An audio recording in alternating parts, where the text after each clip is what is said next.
Vous souhaitiez nous faire part de votre analyse sur l'après-Covid-19 et l'après-déconfinement, où vous craignez un regain d'autoritarisme de la part de l'État et également une certaine forme d'amateurisme compte tenu de ce qui s'est passé précédemment. Alors, à l'image de la gestion de la crise, l'après-crise, qui risque de furieusement lui ressembler, va être, je le pense, un mélange des deux. Je m'explique. Comment ça se passe dans un état normal quand on fait une grosse boulette comme celle-là? Ça se passe de deux manières. On fait généralement, la logique de la Ve République voudrait qu'on dissolve l'Assemblée nationale et qu'on retourne aux urnes. Bon, Emmanuel Macron n'est pas stupide, il ne le fera pas. Euh, ou alors, s'il le faisait, il le ferait dans s'il venait à le faire, il le ferait dans dans une optique, disons, non chiracienne, mais tenant compte de l'exemple chiracien, qui était la bourde de Dominique de Villepin et qui pourtant finira par faire réélire Jacques Chirac. C'est-à-dire que comme après 95, les mésaventures de l'ère Juppé, Dominique de Villepin, à l'époque secrétaire général de l'Élysée, convainc Jacques Chirac de dissoudre l'Assemblée nationale. Évidemment, raz-de-marée de la gauche.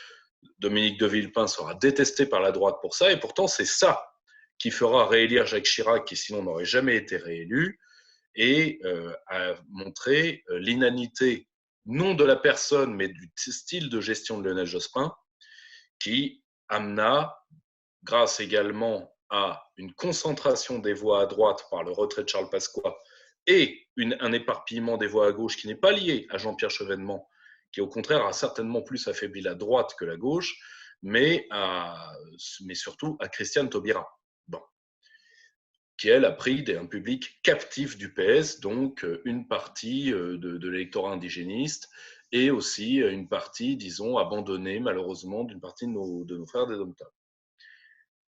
C'est ça, c'est cette optique de dissolution-là qui pourrait être conseillée à Emmanuel Macron, c'est-à-dire ce qui ferait advenir un Premier ministre républicain qui serait de toute évidence, non, qu'est-ce que j'allais dire, Christian Jacob, pardonnez-moi, Xavier Bertrand, s'il a la bêtise d'y aller, mais malheureusement, il y serait contraint parce que celui qui se verrait amené à cette fonction aurait les chevilles qui enflent, sauf si on envoie quelqu'un de parfaitement insignifiant, et Dieu sait que la droite n'en manque pas. Ça peut être triple sauce, donc Gérard Larcher, la fameuse opération Coussinet, hein, c'est-à-dire d'essayer d'avoir la droite la plus molle possible pour pouvoir être appelé par la haute bourgeoisie qui craint que sa créature, disons, pète les boulons, ce qui n'est pas totalement faux. Et donc la personne la plus insignifiante possible, ça pourrait être François Baroin, mais lui, il aurait tout de suite des espérances. Ça pourrait tout à fait être quelqu'un de totalement insignifiant. Pour faire femme, vu que autant prendre une gourde, donc Valérie Pécresse ira très bien. Parce que bon, le jeu, c'est pas de ne pas mettre de femmes, c'est de ne pas mettre de femmes capables ou intelligentes. Et c'est qu'on appelle ça du féminisme, alors que c'est une insulte aux femmes, me décoiffe, d'ailleurs ça se voit. Donc, Emmanuel Macron ne prendra pas ce risque. Le président aujourd'hui gouverne seul. Les Mormons sont quasiment tous partis, même si l'ombre d'Alexis Kohler est toujours là. Il gère tout seul. La planche pour Édouard Philippe se précise. Les deux hommes maintenant se reprennent d'ailleurs par communiqués interposés, par opérations médiatiques interposées. Je crains que le président aujourd'hui, Deus ex machina, parce que il ne supportera pas d'être arrêté dans ces chemins européistes et de germano-servilité, il va se radicaliser, ce qui se voit déjà, vu que nous n'avons pas le droit à plus de 100 km autour de nos maisons, mais n'importe quel parasite issu de n'importe quel coin de l'Europe occidentale peut se pointer chez nous.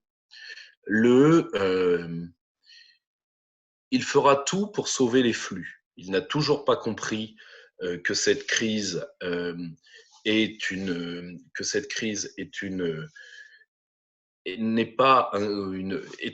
extérieure, comme peut l'être un choc pétrolier, mais est une crise de la mondialisation parce que qui dit société ouverte, qui dit désarmement de l'État, dit par les frontières ouvertes, épidémie, et par le désarmement de l'État, épidémie massive. L'État, ce n'est pas seulement de la matérialité, c'est une pensée, c'est un moyen, une grille intellectuelle pour voir les problèmes. Et ce sont les pays à la plus forte pensée étatiste qui sont aujourd'hui les héritiers du modèle d'État le plus puissant qui a été créé au XXe siècle, ce qu'on appelle l'État développeur asiatique, la Corée du Sud, Taïwan, Singapour, le Vietnam, tous ces pays-là, également la Chine, qui ont bravé avec brio cette pandémie et qui vont en tirer les fruits, c'est-à-dire qu'il n'y aura pas d'inversion de courbe, il y aura un basculement par l'Asie qui était déjà totalement acté. Maintenant, il faudra vivre dans ce monde-là et nous y vivrons sans trop de problèmes parce que l'Asie ne jouera pas l'hégémone qu'a joué l'Occident pour différentes raisons dans lesquelles je reviendrai ultérieurement. Donc, si vous voulez, Emmanuel Macron, par son entêtement, constitue le crime, parce que c'est un crime aux yeux de la loi française, de sabotage.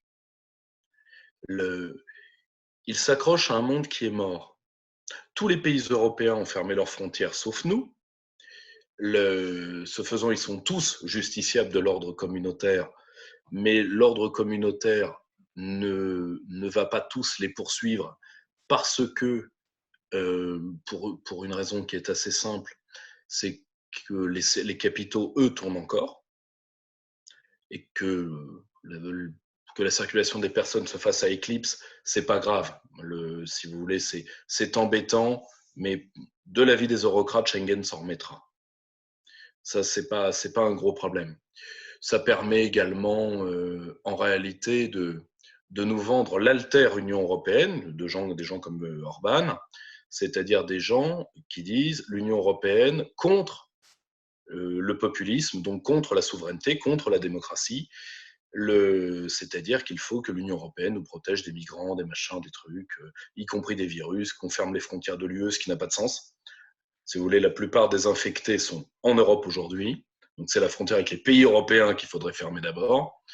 Et au-delà de ça, le dumping social, les travailleurs détachés, tout ça est un problème européen. Si vous voulez, ce n'est pas la méchante Asie, ce n'est pas l'Afrique subsaharienne, qui comporte aussi des problèmes, mais pas ces problèmes-là. Voyant que la réalité ne peut pas suivre son délire, c'est-à-dire qu'à un moment, le réel c'est quand on se cogne, disait Lacan, Emmanuel Macron va radicaliser sa position. Et comme il n'a pas d'autorité parce qu'il n'a pas de souveraineté, et que le ministère de la parole, il nous en a suffisamment abreuvé, pour vous donner un exemple, regardez cette superbe, cette superbe explication de texte en chemisette qu'il a fait avec les intermittents du spectacle, là où il a, il a dressé les lignes. D'ailleurs, les mauvaises langues ont dit qu'il en avait pris une avant. C'est tout à fait typique de ce que nous allons vivre. C'est-à-dire quelqu'un qui est fatigué du ministère de la parole, qui va jouer du bâton comme un petit chef de bureau, parce que, si vous voulez, quand vous êtes un souverain, quand vous êtes un monarque, parce que vous avez la plénitudo potestatis, donc quand vous avez la pleine puissance, quand vous avez la souveraineté, vous ne l'utilisez pas tous les jours. Vous ne l'utilisez pas tous les jours parce que l'État dans sa majesté ne doit pas, si vous voulez, être omniscient. Et comme l'État est désarmé, ce qu'Emmanuel Macron va utiliser, c'est l'administration. L'administration devenue folle. Exemple, là où je suis, Interdiction d'aller en forêt.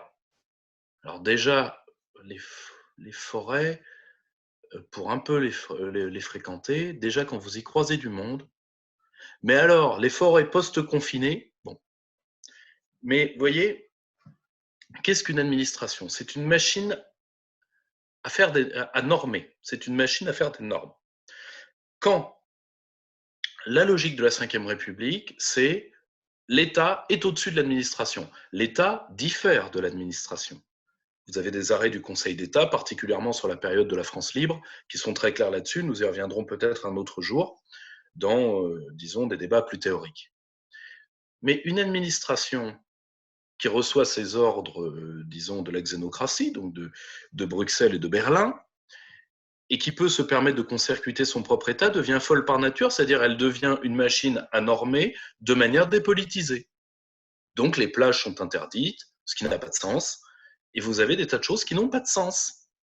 Vous avez, je vais vous donner un exemple, vous avez des énarques des ARS qui demandent qu'on tisse des catégories d'handicapés et que les médecins leur fassent des catégories d'handicapés. Or, un handicapé est nécessairement un cas particulier. Vous voyez? Donc, si vous voulez, ces machines-là vont devenir folles.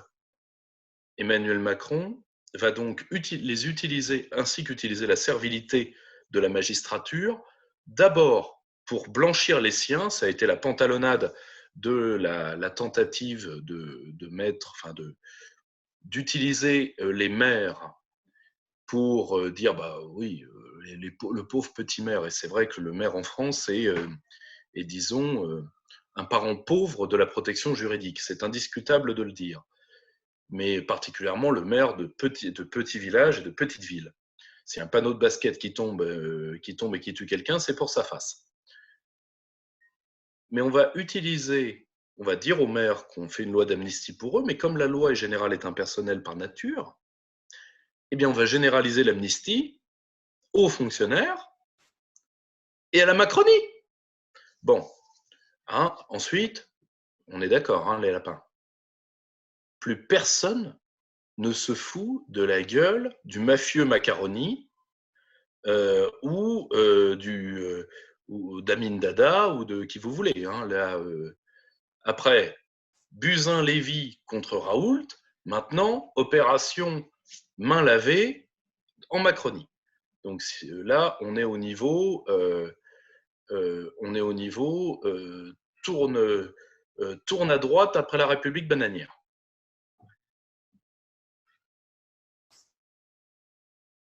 Il va utiliser l'état d'urgence sanitaire pour liquider au maximum les possibilités de réunion et particulièrement les possibilités de manifestation.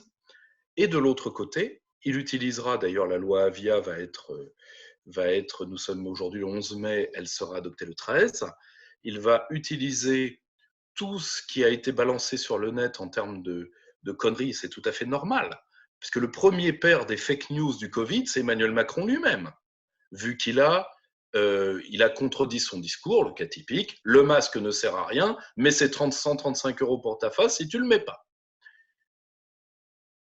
Et il va se servir de ça pour l'entrée du ministère de la Vérité.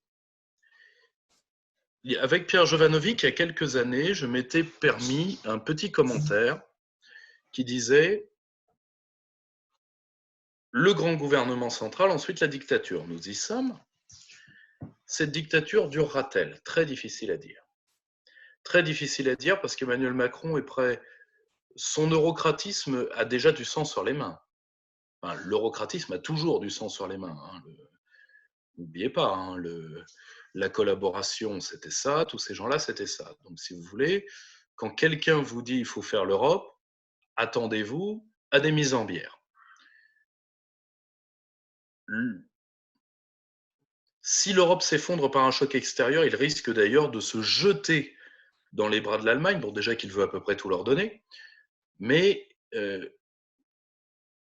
pour éviter de se retrouver seul avec les Français.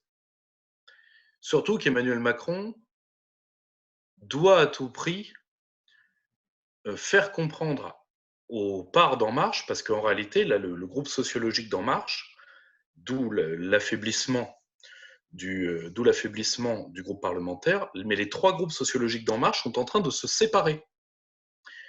L'énarchie de droite est très contente. En plus, elle a eu Philippe, elle va avoir un autre des siens qui est Blanquer. Je vous rappelle que Blanquer était sur les listes de Fillon, hein, comme ministre potentiel. Et donc, le positionnement d'En Marche comme centre droit leur convient parce que il n'y avait pas de vernis socialisant, mais disons de voir trop de gens issus d'une part de la gauche. Bon. Vous avez les seconds couteaux du Parti socialiste qui, eux, vont suivre parce que sans Macron, ils retournent aux poubelles de l'histoire d'où ils viennent. Dont le plus grand exemple des leurs, qui est Castaner, qui est passé de butoir de porte à la place Beauvau. Mais les gagnants au loto, c'est-à-dire tous ceux qui sont des LPH, là par hasard, ceux-là, c'est par exemple celle qui a été soignée et qui, là, vient de jeter l'éponge. Ceux-là, ça va peut-être un peu loin pour eux. Parce que bon, là on se dirige vers une crise économique grave. Emmanuel Macron ne prendra pas parce que il ne peut pas penser en termes d'État. Il ne peut pas penser en termes de souveraineté. Il ne peut donc pas penser à protéger.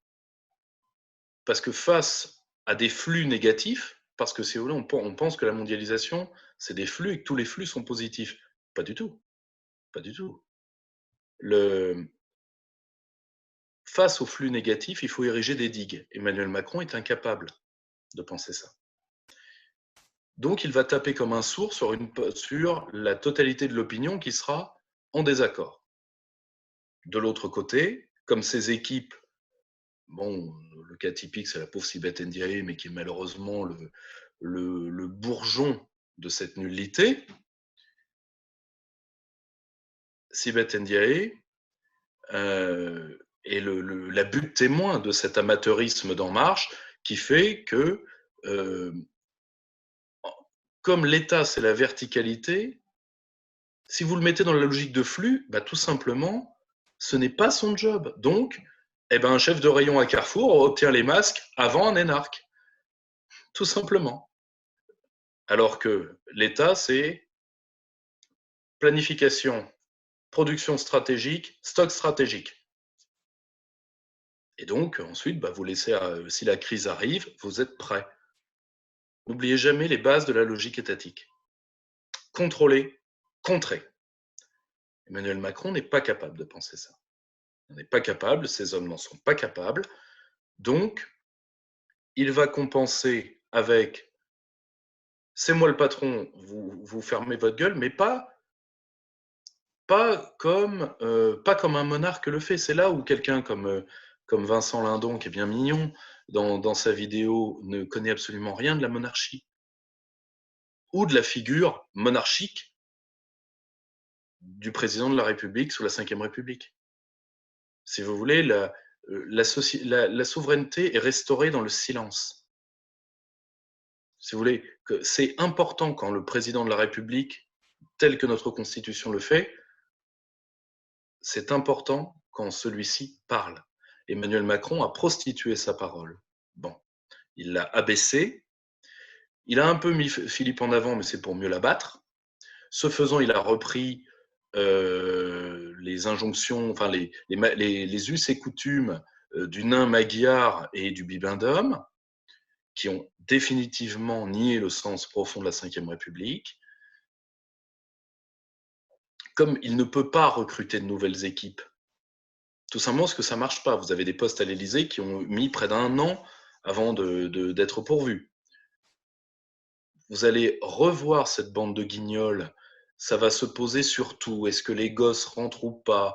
Ça va se poser à la rentrée quand on va avoir les associations de pédopsychiatres qui déjà tirent la sonnette d'alarme du problème de confinement des enfants, quand on aura l'étendue des dégâts psychologiques. Ça va être tout le jugement des différents délits d'initiés, des différents, si vous voulez, des différentes coucheries coupables que l'élite française a fait avec une part de Big Pharma.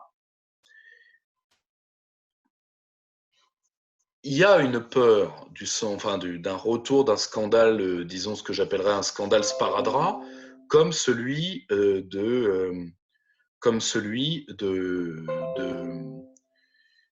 du sang contaminé. Mais après tout, voilà, c'est un mauvais moment à passer. Le sang contaminé, je vous rappelle que c'est les lampistes, enfin c'est les 2 médecins qui ont pris 3 ans de zonzon et Georgina Dufoy qui a pris une crise de conscience. Bon, c'est pas cher payé pour 1000 morts. Alors vous me direz, là, il y a 22 000 morts. Ouais. De qui? De quoi? C'était des Français, bon. Depuis quand ça les empêche de dormir? Donc, si vous voulez, c'est ça qui me fait peur, c'est qu'Emmanuel Macron soit dans cette optique de je tape comme un sourd parce que, à force, l'euromondialisme va s'imbriquer dans l'être français, ce qui n'aura pas lieu. Mais voilà, pour qui n'a qu'un marteau, le monde entier est fait de clous. Emmanuel Macron n'est pas capable d'autre chose. Et comme ces équipes sont ce qu'elles sont, et que même avec un renfort du centre droit, il faut bien comprendre que aujourd'hui, la base des Républicains, c'est pas grand-chose, que le vivier de recrutement de l'énarchie de droite est déjà très largement pris par ce gouvernement. Vous attendez pas à des cadors. À la rigueur, là vous avez une tentation d'envoyer des gens comme Aurélien Taché ou d'autres dans un groupe plus à gauche, mais c'est pour essayer de combattre la menace d'une candidature, disons, de gauche antimondialiste. Donc ça, j'ai déjà traité dans le cas Montebourg. Donc voilà, c'est-à-dire ils sont d'autant plus nuls qu'ils sont agressifs et d'autant plus agressifs qu'ils sont nuls. Voilà, n'oubliez pas une chose, la souveraineté, c'est pas une affaire de mecton. On n'a plus la souveraineté, donc on a les mectons. C'est normal. La souveraineté est une épreuve, c'est pas une affaire de petits mecs. Nous ne l'avons plus. Bien aujourd'hui, nous sommes dirigés par des Gauleiters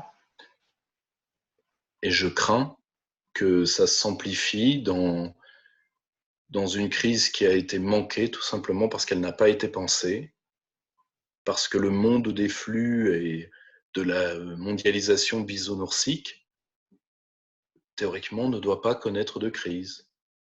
Le prophète Minck, la paix soit sur lui, n'avait-elle pas dit qu'elle devait être heureuse? Voilà. Eh bien, n'oubliez jamais que tous ces gens ont été formés dans ce marigot et dans cette soupe, et que pour eux, la verticalité, l'état, le tragique, la grandeur, tout ça, c'est un monde qu'ils ne peuvent comprendre. D'où le fait que pour eux, si les masses, qui sont de toute façon criminelles par nature, les masses sont criminelles. Bon, on n'est jamais, on est toujours à ça de la barbarie, alors que bon, 90% des peuples sont jamais